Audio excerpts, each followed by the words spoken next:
Herkese merhaba arkadaşlar, kanalıma hoş geldiniz. Yepyeni bir videoyla karşınızdayız. Türkiye'nin güzeller güzeli Demet Özdemir'den yepyeni görüntüler geldi.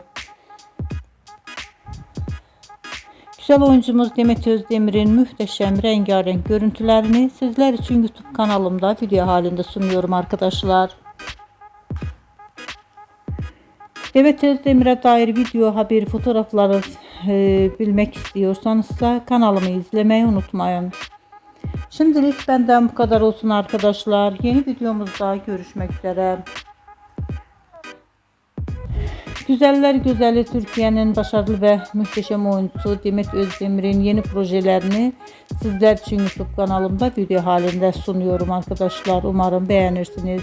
Videomu beğendiyseniz kanalımı izlemeyi ve bildirimleri açık tutmayı unutmayın.